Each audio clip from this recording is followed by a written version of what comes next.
লেখাপড়া মানুষ করে একটা এইম নিয়ে, তাই ছাত্র জীবনে একটা রচনা আমরা লিখি, aim of life. Aim of life, জীবনের লক্ষ্য, লিখি না? রচনা একটা আছে তো, জীবনের লক্ষ্য কি? আমরা বলি ডাক্তার, ইঞ্জিনিয়ার, উকিল, জজ, ব্যারিস্টার, ম্যাজিস্ট্রেট এরকম হইতে চাই। হ্যাঁ, এই একটা লাইফ, এই একটা উদ্দেশ্য, এটা ভুল নয়। কিন্তু আমরা যারা মানুষ হয়ে আসছি, দুর্লভ জিনিসগুলো লাভ করেছি, জন্ম জন্মান্তরের জন্য একটা উদ্দেশ্য থাকবে। এটা তো আপনার লৌকিক জীবনের এক জন্মের উদ্দেশ্য বলছেন। জন্ম জন্মান্তরের উদ্দেশ্য কি যদি আপনাকে বলেন, আপনার একটা উদ্দেশ্য রাখতে হবে। আপনি যদি একটা উদ্দেশ্য না নিয়ে ঘোরাফেরা করেন, অর্থাৎ এই জীবনটাকে হেলাই খেলাই কাটিয়ে দেন উদ্দেশ্যহীন মানুষের মতো, যেমন এই জীবনে প্রতিষ্ঠিত হতে পারে না, তদ্রূপভাবে জন্ম জন্মান্তরে এই সংসার স্রোতে উদ্দেশ্যহীন একটা মানুষ নির্বাণ নামক লাস্ট গোলপোস্টে পৌঁছতে পারবে না। ফুলের মালা তার গলায় আসবে না, আসবে আগুনের মালা, নরক। তাই একটা এইম রাখুন। আমি শিষ্যকে সবসময় বলতে চাই এখন সেই কথা, একটা উদ্দেশ্য নিয়ে চলো। তোমার লাইফের একটা উদ্দেশ্য যেমন রাখবে, তোমার জন্ম জন্মান্তরের একটা উদ্দেশ্য রাখো। উদ্দেশ্য নিয়ে যদি কেউ কাজ করে, সে মানুষ হতোদ্যম হয় না, নিরুৎসাহিত হয় না। যেমন আমার একটা উদ্দেশ্য আছে, আমি এমনি তো জজগিরি ছাড়ি নাই, ম্যাজিস্ট্রেটগিরি আমি এমনি ছাড়ি নাই। আমি একটা উদ্দেশ্য নিয়ে আমি জজগিরি ছাড়বো, আমি এই করব, এই করব, এই জীবনে আমার এই হতে হবে, একটা উদ্দেশ্য নিয়ে কাজ করছি বলে আমি স্তরে স্তরে ধাপে ধাপে এখন কাজ করে যাচ্ছি। আপনারা দেখতেছেন আমার শিষ্যদের সেরকম যদি একটা এইম থাকতো, লৌকিকের সাথে লোকোত্তর এইম যদি একটা থাকতো, আমাদের শিষ্যরাও ধাপে ধাপে উন্নত হতো এবং আনন্দ পেত, নিজের কাজের উন্নতি দেখলে আনন্দ পেত, উৎসাহিত হতো, অন্য কেউ সেরকম উৎসাহ, শক্তি, বল যোগান দিতে পারত। কিন্তু যাদের উৎসাহ নেই, ও কি করছে নিজেও জানে না। বাতাস যেদিকে আসে ফো করে ভেসে যায়, এদিকে আসলে দিকে ফো করে ভেসে যায়। আসুন জাতিতে একটা পূজা দেবো, হ্যাঁ জাতিতে পূজা দিতে গেল। আসুন বারবার তীর্থ করতে যায়, যা তীর্থ করতে গেল। চলেন না বুদ্ধ হয়ে দেখে আসি, বুদ্ধ হয়া। এম কি হড়ুয়া, এম তো জানি পুণ্য করে দিবি, পুণ্য করে দিবি, পুণ্য করে দিবি বললে তো হবে না। এক এম, হ্যাঁ আমি এই জন্মে এই করে আমি তুষিত স্বর্গবাসী হব, এক এম রাখুন না। আমি আর্যমিত্র বুদ্ধিসত্ত্বের কাছাকাছি যাব, ওনার কাছে থাকবো, আমি যেন উনি জন্ম নিলে আবার ওনার সাথে সাথে জন্ম নিয়ে অরথ হয়ে যেতে নির্বাণ দর্শন করতে পারি। এইম রাখুন না। কথার কথা বলছি যে হয়তো আপনি যাক, আমি এবার মরে গেলে বশবর্তী স্বর্গে যাব, বিশাখার সাথে দেখা করব, আমি বিশাখার বান্ধবী হয়ে যাব। বিশাখা থাকে বশবর্তী স্বর্গে, ওই 6 নম্বর স্বর্গে থাকে। আমি ওনার 3 দিকে দেখা যেন পাই, একটা কথা বলতেছি। অথবা না, আমি এই জন্মেই অন্তত শ্রোতাপত্তি মার্গফল লাভ করব, তাহলে আমার অপায় বন্ধ হবে। একটা এইম উদ্দেশ্য রাখুন। তাহলে এই জন্মে আমি শ্রোতাপত্তি মার্গফল না পাওয়া পর্যন্ত আমি ক্ষান্ত হব না, আমি কারো কথা শুনবো না। আমার শ্রোতাপত্তি মার্গফলের যাত্রা আমি বজায় রাখবো, আমি চালাতেই থাকবো, আমি এই আমার চাকা ঘোরাতেই থাকবো যতক্ষণ আমি না পৌঁছবো। একটু এইম রাখুন, দেখবেন আপনি শ্রোতাপত্তি হওয়ার জন্য কাজ করে যাবেন। শ্রোতাপত্তি হওয়ার জন্য কি করে লাগবে, তখন আপনার এটা জানবার ইচ্ছা হবে। আপনি সেভাবে যদি কাজ করতে থাকেন, ধাপে ধাপে আপনার উন্নতি আপনি দেখবেন, সবাই দেখবে। দেবতা ব্রহ্মা সাধুবাদ দেবে, আপনাদেরকে রক্ষা করবে। কিন্তু এইম আপনাদের আছে কি নাই আপনারাই জানেন, আমি জানি না। যদি না থাকে এইম রাখুন। যেমন আমি আগেও বলেছি একটা ছোট এইমের কথা, সেটা হলো যদি কেউ এই জন্মে মার্গফল পেতে ব্যর্থ হয়, তাহলে একটা সুন্দর একটা সময় আছে, অতি অল্প সময়ে নির্বাণ প্রাপ্তি হওয়ার সুযোগ। সেটা হলো ধাতু নির্বাণ। আমাদের গৌতম বুদ্ধ নির্বাপিত হয়ে যাওয়ার পরে তার রেখে যাওয়া ধাতুগুলি স্বর্গ, মর্ত, নাগ দেশে বিভিন্ন জায়গায় ছড়িয়ে ছিটিয়ে আছে।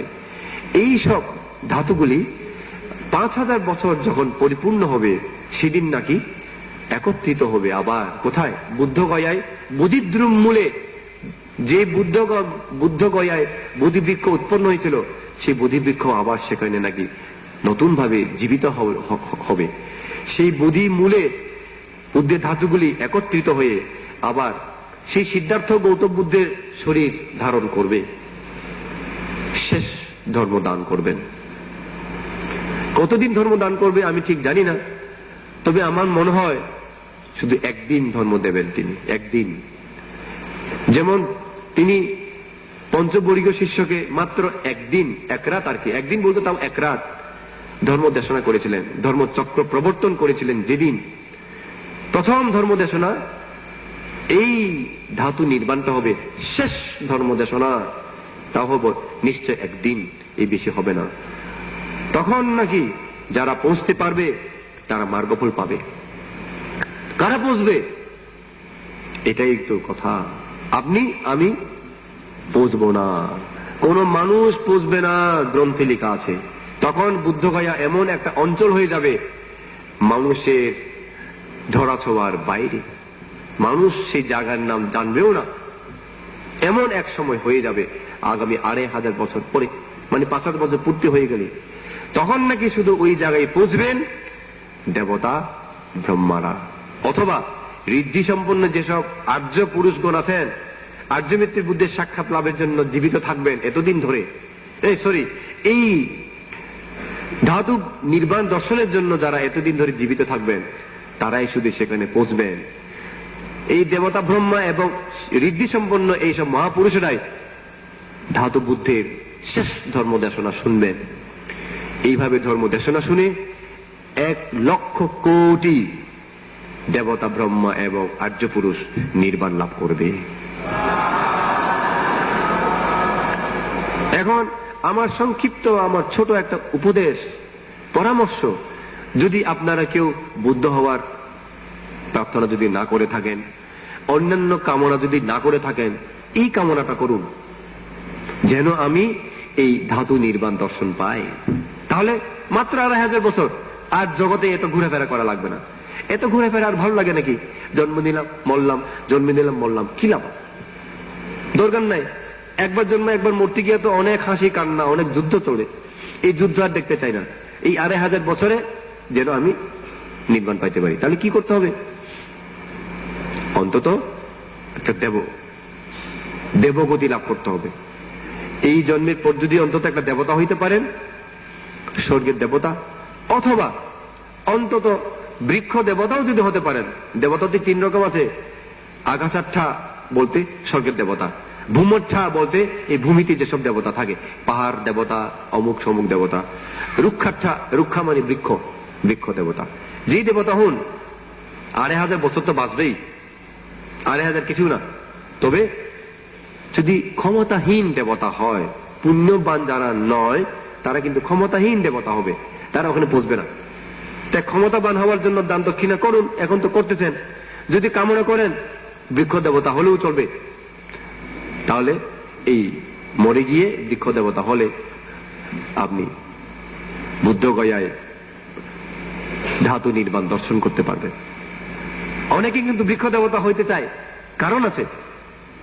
অনেকে স্বর্গের দেবতা হইতে চায় না, ওটা যারা দর্শন করতে চায়। কেন?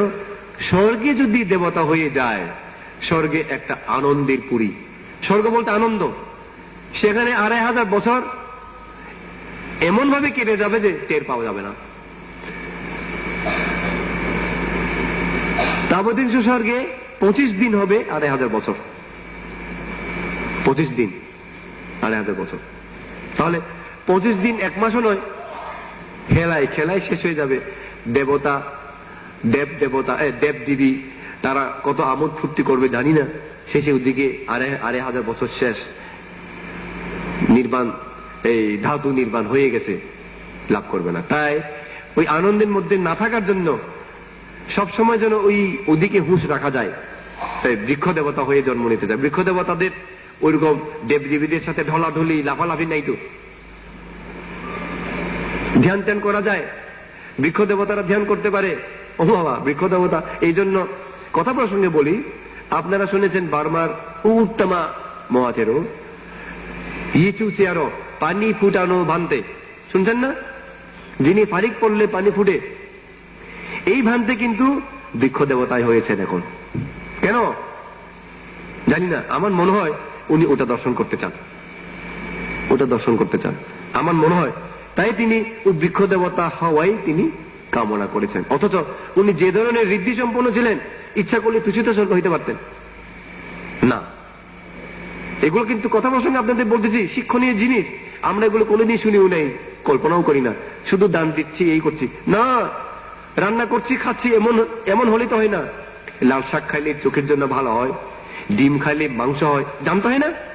তখন না এভাবে আপনি রান্না করে খাইবেন। ঠিক দান করতেছেন, শিল ভাবনা করতেছেন, কি করলে কি হবে, কি ফল পাওয়া যাবে জানতে হবে তো। তা এগুলি শিক্ষা দিচ্ছে যে বৃক্ষ দেবতা হওয়ার কামনা করলো কেন, ওই কারণ হতে পারে।